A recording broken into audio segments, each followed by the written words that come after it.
रामकृष्ण हरी.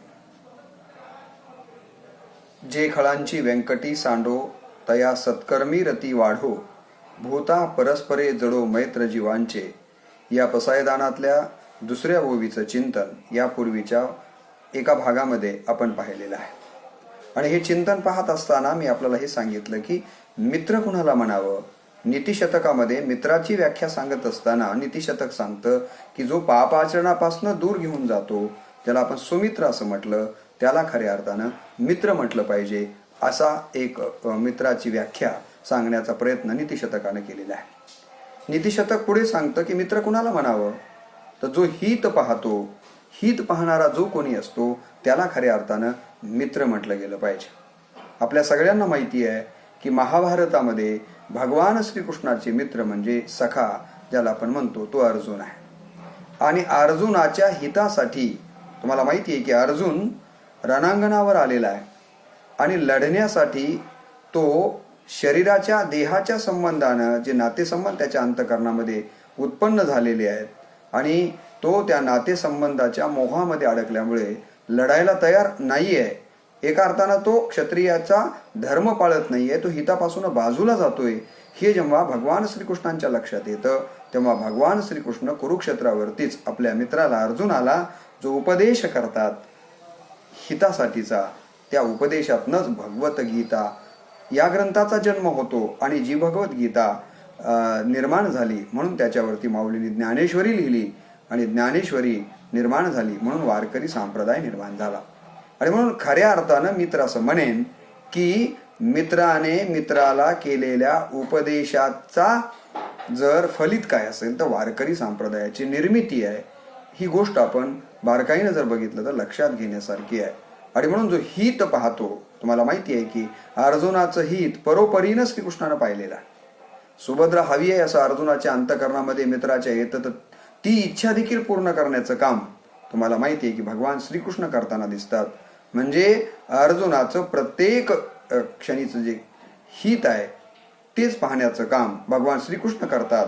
आणि अर्जुन देखील सांगतो की तू जे जे काही सांगतोस मित्रा, भगवान श्रीकृष्णाला म्हणतात की ते मी तू जसं सांगशील तसं करायला तयार आहे. म्हणजे एकमेकांचं हित पाहून ज्या प्रकारचं आचरण जिथं होतं त्यालाच खऱ्या अर्थानं मित्र म्हटलं जातं. या जगामध्ये हित पाहणाऱ्यांच्या मध्ये आपल्याला माहिती आहे की आई वडील हे हित पाहणाऱ्यांच्या मध्ये येतात, संत हित पाहणाऱ्यांच्या मध्ये येतात, गुरु हित पाहणाऱ्यांच्या मध्ये येतात, देव हित पाहणाऱ्यांच्या मध्ये येतो आणि शेवटी मित्र देखील हित पाहणाऱ्यांच्या मध्ये येतात. आणि म्हणून जो हित पाहतो त्याला खऱ्या अर्थानं मित्र म्हटलं पाहिजे. ही गोष्ट आपण या निमित्तानं लक्षात घेतली पाहिजे असं मला म्हणायचं आहे. माऊलींनी भगवद्गीता केवळ अर्जुनाच्या मुळे जन्माला आली याबद्दल लिहित असताना माऊली ज्ञानेश्वरीमध्ये म्हणतात की अर्जुनाचेनी व्याजे गीता प्रकाशोनी श्रीराजे, संसारा एवढे थोर ओझे फेडिले जगाचे. या संसारातलं जे एवढं मोठं ओझं होतं ते ओझं फेडण्याचं काम भगवद्गीतेच्या निमित्तानं भगवान श्रीकृष्णांनी केलं. आणि ही भगवद्गीता कशामुळे निर्माण झाली, तर आपला मित्र अर्जुनाचं हित साधण्यासाठी ही निर्माण झालेली आहे. ही गोष्ट आपण लक्षात घेतली पाहिजे. महाभारतामध्ये दुसरं एक उदाहरण कर्ण आणि दुर्योधनाचा ही आपल्याला माहिती आहे की कर्ण प्रत्येक वेळेला त्याच्या आयुष्यातला प्रत्येक क्षण कशासाठी घालवतो आहे, तर आपला मित्र अर्जुनाच्या हितासाठीच तो काम करत असताना आपल्याला दिसून येतो. हे झालं माणसांच्या बद्दल, ईश्वर आणि यांच्याबद्दल. परंतु तुम्ही जर बघितलं तर साहित्यामध्ये असा उल्लेख येतो की एक वृक्ष दुसऱ्या वृक्षाचा जर मित्र असेल तर तो वृक्ष आपल्या मित्राला इजा होणार नाही, त्याचं हित पाहण्याचा प्रयत्न करतो. एका कवीनं हित पाहणे, वृक्ष कसे मित्रत्वाच्या नात्यानं एकमेकाचं हित पाहतात याबद्दल जे लिहिलेल्या कवितेच्या ओळी आहेत त्या मला सांगण्याचा मोह होतो. तो असं म्हणतो की बोरी आणि बाबळी राहती जवळी जवळी, बोरीवरी आला दगड बाबळीचा काटई आड, बाबळ तोडाया आला गडी, गोड बोर त्याला मोहपाडी, राहिले त्याचे बाबळ तोडणे, पहा कैसी मैत्री जोडणे. म्हणजे बघा, बोरीला तोडण्यासाठी बोरीवर दगड मारण्यासाठी जर कोणी आला तर बाबळीचा काट आड येतो आणि बोरीला तो दगड लागू देत नाहीये. बाबल तोडायला जर कोणी आला तर बोर त्याला खुणवतं तोडा येणारला की ये माझ्याकडे फळ आहे ते मला खा, पण माझ्या मित्राला तोडू नकोस. म्हणजे वृक्षामध्ये देखील एकमेकांच्या बद्दलचा हित पाहण्याचा भाव कसा असतो हे यामधून आपल्याला निश्चितपणे पाहायला मिळतो. आणि म्हणून या ठिकाणी जो हित पाहतो तो खऱ्या अर्थानं मित्र, ही गोष्ट आपण या ठिकाणी प्रामुख्यानं लक्षात घेतली पाहिजे. वृक्षांच्या मध्ये आहे, प्राण्यांच्या मध्ये आणि माणसांच्या मध्ये जरी मैत्री झाली तरी एकमेकांच्या बद्दल त्याग करण्याची भावना आपल्याला दिसून येते. छत्रपती शिवाजी महाराजांच्या समाधीच्या बाजूला रायगडावरती एका कुत्र्याची समाधी आहे, कारण ते कुत्र देखील छत्रपती शिवाजी महाराजांनी मित्र म्हणून त्याच्याशी नातं जोडलेलं आहे. तुम्हाला माहित असेल की डॉक्टर बाबासाहेब आंबेडकरांनी देखील एका कुत्र्याशी मैत्री केली आणि ते गेल्यानंतर बाबासाहेब देखील ढसाढसा रडलेले आहेत. म्हणजे इतकी मोठी माणसं ज्यांनी प्राण्यांशी मैत्री केलेली होती, हा मैत्रभाव म्हणजे जीवाभावाचा मैत्रभाव आहे, मैत्र जीवांचे असं आपल्याला म्हणता येतं. महाराणा प्रताप आणि त्यांचा घोडा तुम्हाला माहिती आहे चेतक, हा चेतक देखील आपल्या मित्र असणारा, आपला स्वामी असणाऱ्या महाराणा प्रतापांच्या वरती जेव्हा त्यांच्या पाठीमागं मुघल लागलेले आहे, संकट आलेलं आहे आणि अशा संकटाच्या वेळेला ते महाराणा प्रतापांच्या वरती वार करण्यासाठी पाठीमागे येतात आणि तेवढ्यामध्ये त्या चेतकाच्या एका पायावर ती तलवारीचा वार लागतो आणि एक पाय तुटून पडतो. 3 पायावरती का असेना, परंतु आपले मित्र महाराणा जगले पाहिजेत, त्यांना संकटात आपण मदत केली पाहिजे, त्यांचं हित जपलं पाहिजे, म्हणून हा घोडा 3 पायावरतीच एक मोठा नाला आडवा आलेला आहे, तेवढा पार करून महाराणा प्रतापांना सुखरूप पोहोचवल्याच्या नंतरच तो आपला प्राण सोडतो. म्हणजे प्राण्यांची आणि माणसाची जरी मैत्री झाली तरी ती मैत्री देखील एकमेकांचं हित पाहणारी असते. आणि म्हणून जो हित पाहणार आहे, मग ते प्राण्यांच्या मध्ये असणारा हित असेल, वृक्षामधलं असणारं हित असेल, माणूस आणि वृक्ष, माणूस आणि प्राण्यांच्या मधलं हित असेल, परंतु एक गोष्ट आपण लक्षात घेतली पाहिजे की जो हित पाहतो त्याला मित्र म्हटलं पाहिजे. नीतिशतक मित्राची व्याख्या सांगत असताना पुढे काय म्हणतो, आपलं रहस्य गोपनीय जो ठेवतो त्याला मित्र म्हटलं पाहिजे. मित्र कोण आहे? मित्र आपल्या मित्राचं जे काही रहस्य आहे ते गोपनीय ठेवतो. कारण तुम्हाला मी सांगितलं की आई वडिलांच्याकडं जे आपल्या मनातलं रहस्य माणूस सांगू शकत नाही तो आपल्या मित्रांकडे सांगतो, मैत्रिणीकडे सांगतो. आणि ते सांगितलेलं रहस्य जर आपण जगजाहीर सगळीकडे सांगत सुटलो तर मग त्याला मित्र म्हणता येत नाहीये. फक्त आणि स्त्रियांच्या बाबतीमध्ये असं होतं की एखादी मैत्रीण एखाद्या मैत्रिणीला एखादं रहस्य सांगते आणि ती प्रत्येक ठिकाणी सांगत सुटते की बघ तुला एकटीला सांगते बरं, मी दुसऱ्याला कोणाला सांगत नाहीये. एखादा मित्र पुरुष, त्याला जर त्याच्या मित्राने एखादं रहस्य सांगितलं आणि तो जर सगळीकडे सांगत सुटला की तुलाच एकट्याला सांगतो बघ, ते असं आहे, तर त्याला खऱ्या अर्थानं मित्र म्हणता येत नाहीये. मित्र कोण आहे? जो आपलं रहस्य गोपनीय ठेवतो, आपल्या रहस्याचा उलगडा अनेक ठिकाणी करत नाहीये, त्याला खऱ्या अर्थानं मित्र म्हटलं पाहिजे. अशी एक मित्राची व्याख्या नीतिशतकाने केलेली आपल्याला दिसून येते. मित्राची व्याख्या पुढे करत असताना नीतिशतक सांगतं की सुप्त गुण जागृत करणारा जो कोणी असतो त्याला मित्र म्हटलं पाहिजे. प्रत्येकाच्या ठिकाणी काही ना काहीतरी गुण आहेत, परंतु त्याला जागृत करणं महत्वाचं असतं. बघा की शेती पहिलीच असते, त्याच्यातनं आपल्याला माती पहिलीच असते, त्याच्यातनं आपल्याला शेती करावी लागते. दगड पहिलाच असतो, त्याच्यातनं आपल्याला मूर्ती घडवावी लागते. सोनं पहिलंच असतं, त्याच्यातनं आपल्याला दागिने घडवावे लागतात. तसं प्रत्येक व्यक्तीच्या ठिकाणी सुप्त गुण आहेत, ते हेरून त्याला बाहेर काढणं म्हणजेच व्यक्तिमत्वाची जडणघडण करणं आहे.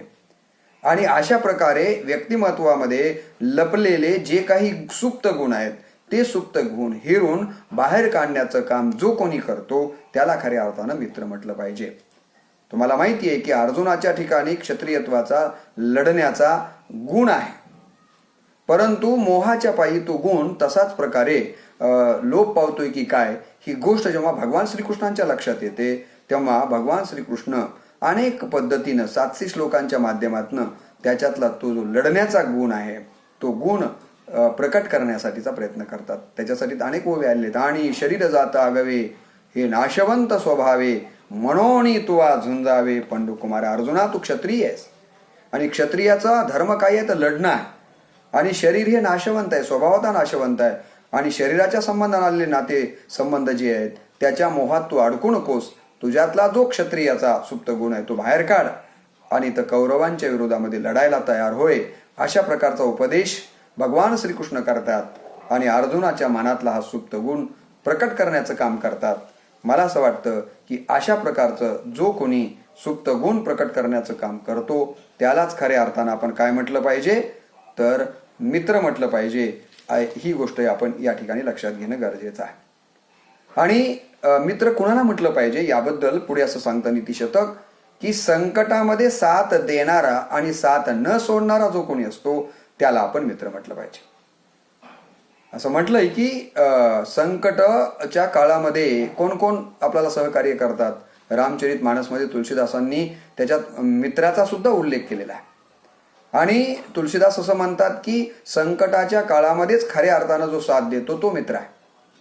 आणि म्हणून मित्र तो आहे की जो संकटाच्या काळामध्ये आपल्याला साथ देतो. याबद्दल जर आपल्याला उदाहरणच द्यायचं झालं तर एक आपल्याला ग्रामीण भागातलं उदाहरण आपल्याला असं देता येईल की तुम्हाला माहिती आहे की दूध आणि त्या दुधामध्ये दूध विकणारी काही माणसं पाणी घालतात. आणि पाणी घातलेलं दूध जेव्हा एखाद्या गृहिणीकडं दिलं जातं तेव्हा ती गृहिणी काय करते तर त्या दुधाला पूर्वी चुलीवर ठेवायची, आता गॅसवर ठेवते. आणि जसं जसं गॅस अनेक वेळापासून सुरू राहतो तसं तसं त्या दुधातलं पाणी कमी व्हायला लागतं. आणि ते जसं जसं पाणी कमी व्हायला लागतं तसं तसं दूध अस्वस्थ होतं. कारण दूध आणि पाणी हे दोघं जीवस्य कंठस्य मित्र आहेत, ते एकमेकामध्ये मिसळून गेलेले आहेत. परंतु बऱ्याच वेळापासनं अग्नी काय करतो, त्याच्यातलं पाण्याचं प्रमाण कमी करतो आणि त्यामुळं दूध अस्वस्थ होतं. आणि दुधाला असं वाटायला लागतं की अरे आज माझा मित्र आत्ता माझ्यासोबत होता, कुठे गेला. आणि मग काय होतं, जेव्हा त्या दुधातलं पाणी संपतं तेव्हा ते दूध पातेल्याच्या वर यायला लागतं. तेव्हा ती सुगरण म्हणते की अरे दुधाला उतू आलं. उतू आलेलं नाहीये तर काय झालेलं आहे, ते दूध आपला मित्र पाणी कुठं गेला, पातेल्याच्या बाहेर तर गेला नाही ना, ते शोधण्यासाठी दूध पातेल्याच्या वर यायला लागतं आणि आपण त्यालाच उतू आलं असं म्हणतो. आणि मग ते उतू आल्यानंतर जी सुगृहिणी आहे ती काय करते, तर ते उतू आलेलं दूध खाली पुन्हा ज्या ठिकाणी होतं त्या ठिकाणी जावं म्हणून तुम्हाला माहिती आहे की पाणी टाकते. आणि पाणी टाकल्याबरोबर दूध म्हणतं की अरे आपला मित्र आपल्याला भेटला, आता पातेल्याच्या वर जायचे काही कारण नाही. म्हणजे संकटाच्या समयी दूध आपल्या पाण्याला मदत करतो, बरोबर आहे की नाही. आणि पाणी देखील तुम्हाला माहिती आहे की दुधाची साथ सोडत नाहीये. मला असं वाटतं की संकटांच्या काळामध्ये जो एकमेकांना साथ देतो त्याला खऱ्या अर्थानं काय म्हटलं पाहिजे, मित्र म्हटलं पाहिजे. तसे हिंदी सिनेमांच्या मध्ये मित्राच्या संबंधांना अनेक गाणी आलेली आहेत, तुम्हाला सगळ्यांना माहिती असतील. परंतु आपण इथं प्रवचनाच्या निमित्तानं बसलेलं असल्यामुळं ती गाणी मला इथं घ्यायची नाहीत. फक्त एक उदाहरण म्हणून तुम्हाला द्यायचंय की एका गाण्यामध्ये काय म्हटलंय की ए दोस्ती हम नहीं छोड़ेंगे, छोड़ेंगे दम मगर तेरा साथ ना छोड़ेंगे, ए दोस्ती हम नहीं छोड़ेंगे. काय म्हणतो एक मित्र दुसऱ्या मित्राला, हे मित्रा छोडेंगे दम मगर तेरा साथ ना छोडेंगे. मी माझा जीव गेले तरी हरकत नाही, दम म्हणजे प्राण गेला तरी हरकत नाही आहे, श्वास निघून गेला तरी हरकत नाही आहे मित्रा, परंतु तुझी साथ मी सोडणार नाही आहे. हा आशय या गाण्याचा आहे. आणि अशा आशयाचे अनेक सिनेमा आपण मराठीमध्ये हिंदीमध्ये पाहिलेले आहेत. अनेक अनुभवही आपण आपल्या आयुष्यामध्ये अशा मित्रांचे घेतो. आणि म्हणून मित्र तो आहे की जो संकटाच्या काळामध्ये आपल्याला साथ तर देतोच परंतु साथ कधीही सोडत नाहीये, त्याला खऱ्या अर्थानं मित्र म्हटलं पाहिजे. अशी उदाहरणं आपल्याला जर पाहायची ठरवली तर खूप उदाहरणं आपल्याला पाहता येतील. आता प्रवचनाच्या निमित्तानं बोलत असल्यामुळे मला तुम्हाला पौराणिक अनेक उदाहरणं देता येतील. आपल्याकडे रामायण मधलं उदाहरण पाहायचं असेल तर रामायणामध्ये आपल्याला पाहता येतं की प्रभू रामचंद्र संकटामध्ये असलेल्या सुग्रीव नावाच्या मित्राला मदत करताना दिसून येतात. तुम्हाला माहिती आहे की प्रभू रामचंद्रांना माहिती आहे की हा सुग्रीव संकटामध्ये आहे आणि म्हणून त्याच्याशी मैत्री करण्यासाठी प्रभू रामचंद्र ऋषमुख पर्वतावरती येतात.